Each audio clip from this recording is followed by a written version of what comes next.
अमेरिकी राष्ट्रपति Donald Trump की उल्टी गिनती अब शुरू हो चुकी है। ग्रीनलैंड को लेकर जिस सनक और धमकी की राजनीति ने पूरी दुनिया को हिलाकर रख दिया है, उसी के जवाब में अब ट्रंप के दुश्मन ने सबसे बड़े धुरंधर को मैदान में उतार दिया है। जिसको धुरंधर अमेरिका ने बनाया, आज वही अमेरिकी राष्ट्रपति की जान का सबसे बड़ा दुश्मन बन गया है और ट्रंप को ठोकने की पूरी रणनीति तैयार कर रहा है।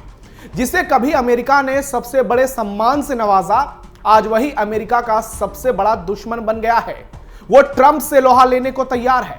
ट्रंप को खुली धमकी देना इस बात का संकेत है कि अब डोनाल्ड ट्रंप की धमकियों से दुनिया डरने वाली नहीं है। लेकिन कहानी यहीं खत्म नहीं होती है। एक और जहां ट्रंप को सबक सिखाने के लिए डेनमार्क ने अपने सबसे बड़े हथियार को मैदान में उतार दिया है, तो दूसरी ओर रूस भी मौके को भांपकर दुनिया में तहलका मचाने की तैयारी में है और इसे लेकर व्लादिमीर पुतिन के राजनीतिक गुरु ने खुलेआम सबसे बड़ा ऐलान कर दिया है कि अगर अमेरिका ताकत के दम पर ग्रीनलैंड जैसे इलाकों पर दावा करता है, कब्जा करता है, तो रूस भी विश्व के 7 देशों पर कब्जा करेगा और फिर पूरी दुनिया देखती रह जाएगी।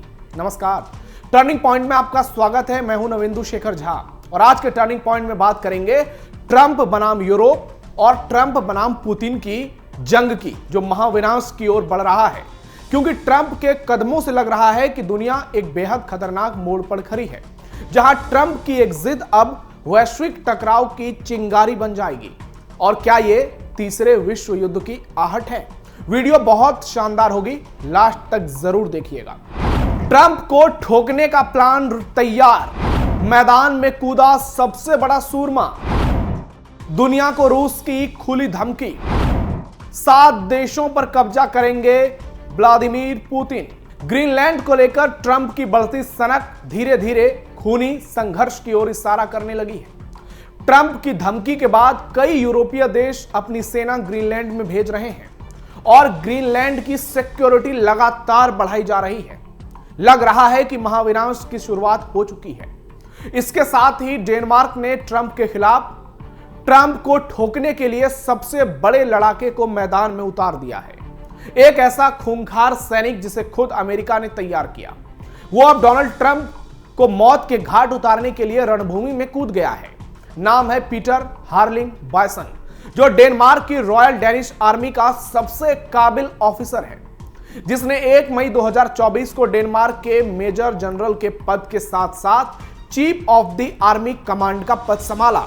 आपको बता दें कि डेनिश आर्मी कमांड के चीफ ने यूनाइटेड किंगडम के advanced command and staff college से पढ़ाई की है, जहां का पाठ्यक्रम काफी हद तक अमेरिकी सैन्य सिद्धांतों पर आधारित है।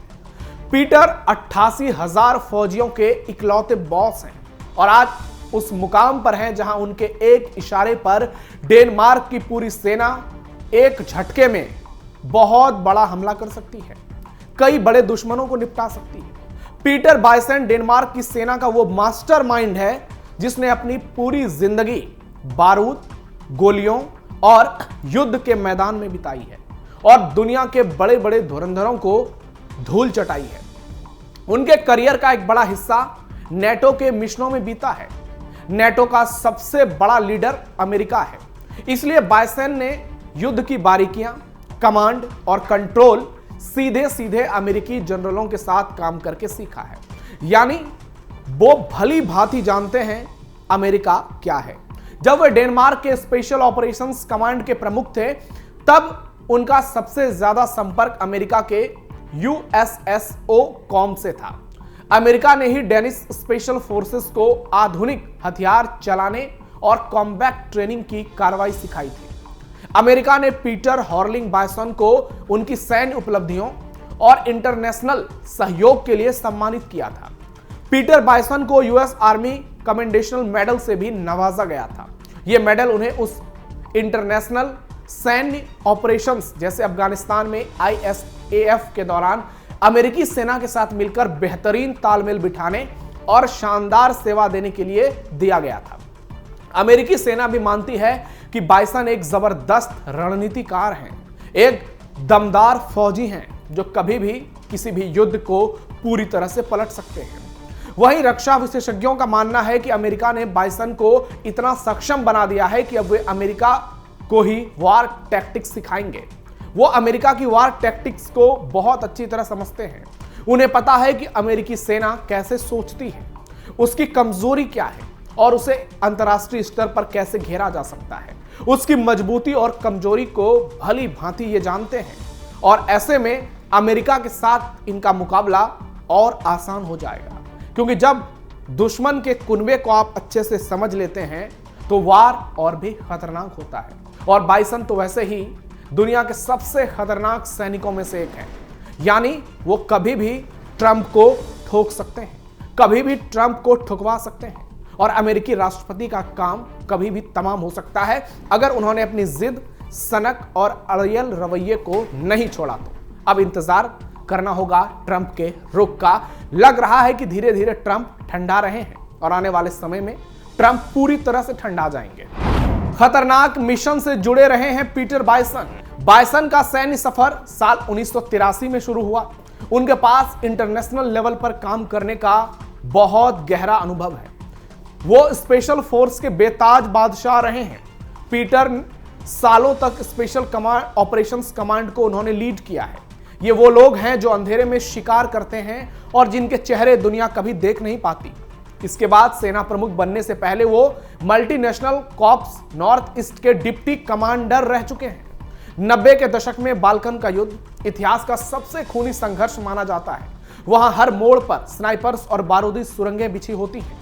बाइसन ने इस युद्ध के सबसे खतरनाक दौर में रहकर न सिर्फ अपनी जान बचाई बल्कि मिशन को कंप्लीट भी किया। अफगानिस्तान में तालिबान के खिलाफ लड़ते हुए उन्होंने मौत को बहुत करीब से देखा। वहां की पहाड़ियों में कब कहां से रॉकेट आ जाए, कब बम बरस जाए, कोई नहीं जानता। उन्होंने साइप्रस, बोस्निया, हर्जेगोविना जैसे कड़े इलाकों में खतरनाक सैन्य अभियानों में भी हिस्सा लिया। यानी एक बड़ा धुरंधर ट्रंप को निपटाने की तैयारी में है, तो दूसरी ओर रूसी राष्ट्रपति व्लादिमीर पुतिन भी ट्रंप को बड़ा झटका दे रहे हैं, क्योंकि पुतिन के गुरु ने जो ऐलान किया है उसके बाद पूरी दुनिया में हड़कंप मच गया है। 7 देशों पर कब्जा करने की तैयारी में रूस। एक और डोनाल्ड ट्रंप हैं जिनका सनक कम नहीं हो रहा है, तो दूसरी ओर पुतिन है। ट्रंप की अगुवाई में अमेरिका की विस्तारवादी नीति को इस बार रूस के राष्ट्रपति व्लादिमीर पुतिन ने बड़ी चुनौती दी है, बड़ा झटका दिया है। दरअसल अमेरिका के राष्ट्रपति डोनाल्ड ट्रंप ग्रीनलैंड पर कब्जा करने के लिए डेनमार्क समेत तमाम नेटो देशों को लगातार धमका रहे हैं। बाकायदा ट्रंप ने एक नक्शा जारी किया है जिसमें उन्होंने ग्रीनलैंड, वेनेजुएला और कनाडा को अमेरिका का हिस्सा बताया है और इसी के चलते ग्रीनलैंड को लेकर यूरोप के नाटो देश बुरी तरह से भड़के हैं। अमेरिका पर आहत बबूला है। नाटो देशों ने अपने सैनिकों को ग्रीनलैंड भेज दिया है, जो हमने आपको जानकारी दी, लेकिन ट्रंप क्या हार स्वीकार करेंगे ये वक्त बताएगा। लेकिन इस बीच रूस के राष्ट्रपति व्लादिमीर पुतिन के गुरु अलेक्जेंडर दुगिन ने बड़ा ऐलान कर दिया है और कहा है कि जिस तरह से ट्रंप ग्रीनलैंड पर अमेरिका का दावा ठोक रहे हैं, बड़ी बड़ी बातें कर रहे हैं, उससे आगे चलकर रूस भी दुनिया के 7 देशों में धावा बोलकर अपना कब्जा करेगा। इन 7 देशों में Armenia, Georgia, Azerbaijan, Kazakhstan, Uzbekistan, Tajikistan और किर्गिस्तान का नाम शामिल है। ऐसा दावा किया जा रहा है। ये देश सोवियत संघ जमाने में रूस के प्रभाव में थे और आज ये सारे देश स्वतंत्र हैं और अलग हैं। रूसी राष्ट्रपति व्लादिमीर पुतिन के सबसे करीबी, उनके गुरु के तौर पर जाने वाले अलेक्जेंडर दुगिन ने दलील दी है कि ट्रंप जिस तरह से ग्रीनलैंड पर कब्जे के लिए पूरी दुनिया पर दबाव डाल रहे हैं, ताकत का शक्ति प्रदर्शन कर रहे हैं, इससे रूस को भी पूरे यूरेशिया इलाके में अपनी जमीन को बढ़ाने का मौका मिल जाएगा। अक्सर पश्चिमी देशों पर हमलावर रहने वाले अलेक्जेंडर दुगिन ने कहा है कि आज के दौर में रूस को दुनिया में अपनी विश्वसनीयता को बहाल करने के लिए कुछ बड़ा करना होगा, कुछ भयानक करना होगा, जहां अंतर्राष्ट्रीय मानकों की बजाय ताकतों से नतीजे निर्धारित किए जाते हैं। दुगिन का साफ कहना है कि इस औपनिवेशिया तर्क को खुलेआम अपनाना चाहिए और अपना क्षेत्रीय विस्तार करना चाहिए। अगर अमेरिका राष्ट्रीय सुरक्षा के नाम पर नए इलाके पर दावा करता है तो रूस को भी यही करना चाहिए। दुगिन ने एक्स पर लिखा, केवल क्रूरता, ताकत, व्यापक तबाही ट्रंप जैसी दुनिया में मायने रखता है। दुगिन ने पुतिन को सलाह दी है कि मॉस्को को अंतर्राष्ट्रीय कानून को किनारे करके यूरेशियन मोनरो डॉक्ट्रिन को अपनाना चाहिए। साथ ही एक ऐसी दुनिया को स्वीकार करना चाहिए जहां पर अमेरिका, रूस और चीन का दबदबा है। तभी रूस इन देशों से आगे बढ़ेगा। अलेक्जेंडर का कहना है कि अगर ट्रंप कहते हैं कि ये मेरा इलाका है और अमेरिका कहेगा ये मेरा इलाका है, तो हम भी ये कहेंगे कि ये हमारा इलाका है और ये रूसी होगा। रूस को मध्य एशिया और काकेकस इलाके में बड़े पैमाने पर अपना राजनीतिक, आर्थिक और सैन्य प्रभाव बढ़ावा जारी रखना चाहिए। इन इलाकों से लाखों लोग रूस में काम करते हैं। ये लोग अपने देश में घर कमाकर पैसा भेजते हैं। दुगिन ने बाल्टिक देशों और मालदीवा में भी दबाव बढ़ाने को लेकर चेतावनी दी है। लग रहा है कि यह तीसरे विश्व युद्ध की आहट है। यानी एक और ट्रंप पूरी ताकत लगा रहे हैं तो दूसरी ओर अब पुतिन भी मैदान में कूद चुके हैं और पुतिन के गुरु अमेरिका को धमका रहे हैं, बड़ी बड़ी धमकी दे रहे हैं। यकीन मानिए, अगर ये जंग नहीं रुकी, ये सनक नहीं रुकी, तो बहुत जल्द दुनिया तीसरे विश्व युद्ध में घुस जाएगा, जिसकी झलक ये बयान दिखा रहे हैं, बता रहे हैं। और ट्रंप पर भरोसा करना अब मुश्किल ही नहीं, नामुमकिन हो गया है और पुतिन भी उसी राह पर आगे बढ़ रहे हैं। तो इस खबर पर आपकी क्या राय है? आपको क्या लगता है, ट्रंप या पुतिन में से कौन विस्तारवाद की नीति पर ज्यादा आगे बढ़ पाएगा? कमेंट बॉक्स में अपनी राय जरूर दीजिए। हमारे इस वीडियो को लाइक कीजिए, ज्यादा से ज्यादा शेयर कीजिए और कैपिटल टीवी को सब्सक्राइब जरूर कीजिए। फिलहाल के लिए टर्निंग पॉइंट में इतना ही। धन्यवाद।